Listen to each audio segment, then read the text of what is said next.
This is Nick with Geeks with Cash, and this is your next Nick Collectables. What you're looking at here is Mortal Kombat Sub-Zero and Scorpion.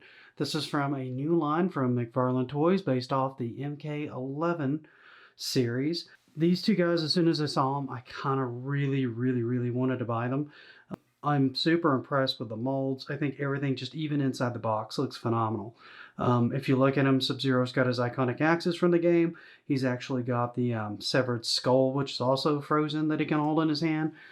Scorpion comes with both of his katanas and a sheath for one of his katanas. And he also comes with the chain that he is iconic for in the series. Now, if we take a look at these guys and we go ahead and turn them around, you'll get a good look at the back of each one of the figures in one of their more iconic poses from the actual franchise. You can see Scorpion's actually got his chain going out, and it is stiff enough that it will hold that pose. He also has his swords equipped, and you can see Sub-Zero on the left has both of his axes in his hand. I don't think there's a place for you to store the skull. That's pretty much like a finishing move thing, so you'd have to put that in after the fact. So what we're going to do is we're going to go ahead and unbox these guys and take a look at them, and we're going to see how they turned out. I'm pretty excited for this one, guys. Stay tuned. So here I am with them out of the box. I'm going to start with Sub-Zero, and then I'll move Scorpion into frame. You can see Sub-Zero's got a nice kind of translucent effect on those axes on it. The lighting in my studio box actually shows that off really nice, and you can start to see kind of all the detail work that McFarlane's put into this figure on it. McFarlane Toys was known early in the 90s and even into the 2000s as probably one of the better toy manufacturers, mostly because he would put like an incredible amount of detail and try to make them as realistic to the subject as he possibly could. Now, there's been other companies that have come up that I feel have done a slightly better job since him, but that does not make this a bad toy at all. I think he actually does a very good job of representing the figure. The axes look phenomenal in his hands. The detail work on his gauntlets here, where you can see the little silver buckles and stuff like that on there, looks really good. You can see the tassel here, and you can see the detail on the leg plates here. If you turn him around a little bit, you can actually see the detail on his arm, where you can see the arm guard here and the one on his bicep. If I slide him back just a little bit more, you can actually see the kunai here on the bottom, and then the signature of like his clan and stuff like that right here on his hip. And if you continue to turn him around, you can see he's got two short blades and some nice detail work on the back where you can actually see the lines of the cloth and the pattern here in the black. You can actually even see the guards here, and he's even got his tassel on it. Now, he's got pretty average mobility for a figure, if I'm honest. The elbow moves up and down. He's got a little bit of range of motion out and in on his shoulder. It's not huge, but it works for what they're trying to do with him. His knees do move back and forth. They're more of a ratchet joint, so you hear a clicking sound as you move him back and forth. And I will try to get him off the stand and show you a little bit of this mobility as well. So let me go ahead and get here and take them off here. And they do come with their own stand, by the way, guys. This right here is the stand that they all come with, which makes them really much easier to pose, which I actually really appreciate. So you can see here's the knee joint. If I can get this to where I can not block your view.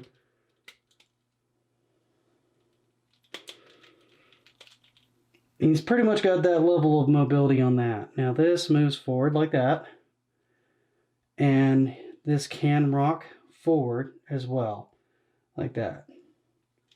It does not have any side-to-side motion. It just has back and forth here, and then that moves up, and then this moves as well. Now, he's got okay mobility in the hip. He is a little stiff. I will give him that. But you can see he can get his leg all the way out to the side, which is pretty nice for his posability, because if you were to do that and then do this one, he can actually get a pretty solid high kick in overall, which makes for pretty good posability, particularly if you can get him to stand on the stand and do that at the same time. Now, if I go and work on his arms, you can see he's got, that is about as far out as his arm goes. Let me move this down. Doesn't have the most amazing range, but he does have good back and forth.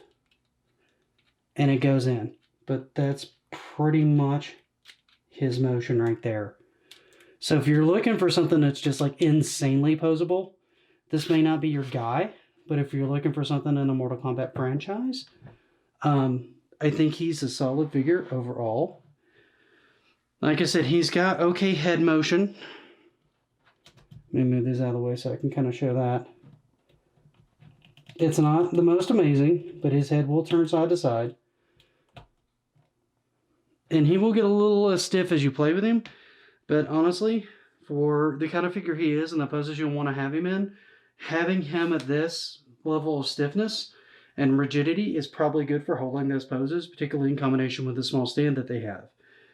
Now, what I'm going to do is I'm going to try to get him in some more shots and show you some more and talk a little bit more about his detail and everything like that, so that you guys get a good feel for him, and then I'll move over to Scorpion as well.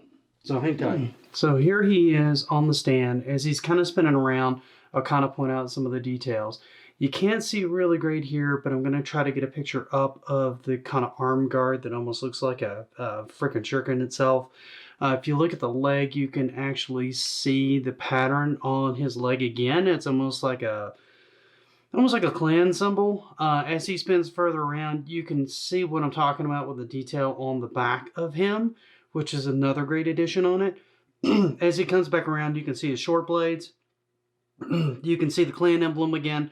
Sorry, I'm trying to clear my throat and talk at the same time. You can see he's actually got a really, really, really nice head sculpt, which I'm going to try to put on the upper left as well, along with his chest area itself right there. And I just think, honestly, as far as the details, as far as his base skin goes in MK11, they did a phenomenal job kind of rendering him out and getting him into the hands of the actual fans. So I can't think of a much better representation. As you can see, I've gotten him in the closest representation of his slide that I could get him in. So you can see he doesn't exactly crouch down quite as far as he would in the game. In the game, he would be much, much lower. But then if he were any lower, I might have trouble actually getting him on my stand. But with him kind of out of the way, what I'm going to do is I'm going to go ahead and move to Scorpion, and I'm going to attempt to do the same kind of thing for him so that you can kind of see some of these details and some of the niceties of the figure as they kind of turn around as we talk about them a little bit. So hang tight. So here's Scorpion. I went ahead and put him in a pose where he's kind of throwing his chain out to try to grab somebody. If you look closely, you can actually see kind of where it wraps around on his arm and then hooks through his hand. I find it best to feed it through this side, through his hand, and then just sort of naturally wrap it around his wrist. I find it works better that way because the grip is really, really stiff.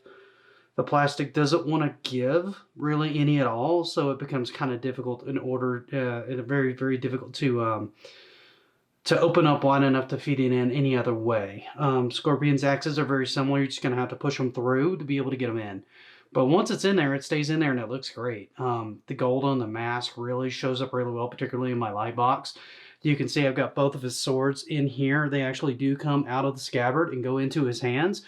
You can see the detailing on his chest here and the nice gold and then the whites of his eyes along with his hood. If you look a little bit over here, you can kind of see the plate guards on his shin. He's got the exact same mobility as Sub-Zero, but his arms actually come up a little bit higher. If you can see here, because of the way his armor is designed, it gives him a little more flexibility. So his shoulder joint actually allows him more mobility than what you get even out of Sub-Zero. Overall, I think he's really, really nice as well. I want to get some more shots with him, maybe like on the stand with like maybe his chain.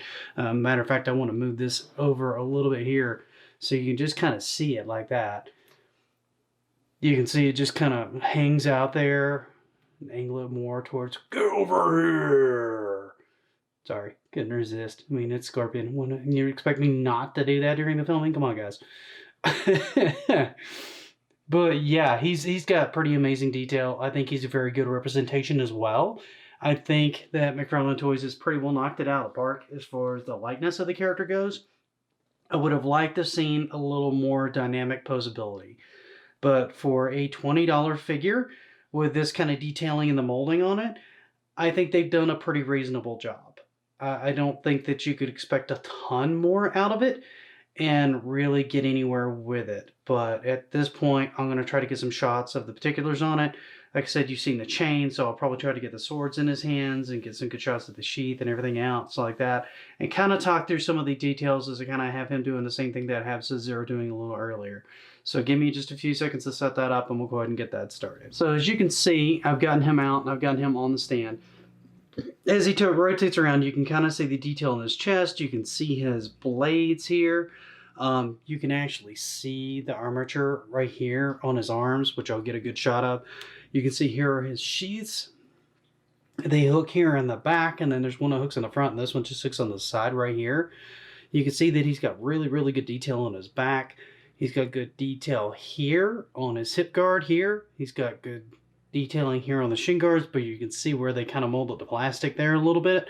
You can also see he's got one long blade and one short blade, as well as good detail here on the shin guards as well. His face sculpt is pretty phenomenal. I'm going to get you guys a good close-up shot of that as well so that you can see it. Overall, I feel like as far as just a model of the actual figure on it, he looks pretty phenomenal. Like I said before, much like Sub-Zero, he doesn't quite have the mobility and flexibility I would like to see in a figure like this. But he does come in at a significantly cheaper price point than some of the others I have collected in the past. So it's not too much a negative mark on it. Just that I would like to see, if they keep doing these in the future, they add a little bit more dynamic posability. It's good enough for the level of figure it is, but I feel like it could be a little bit better still. So I hope you guys are enjoying this. I'm going to put them both together on it. So you guys get one last image of them kind of together, kind of attacking each other on it. But if you guys enjoy this video and you enjoy this footage on it, don't forget to like, subscribe, and give that bell a good solid brutality that it deserves.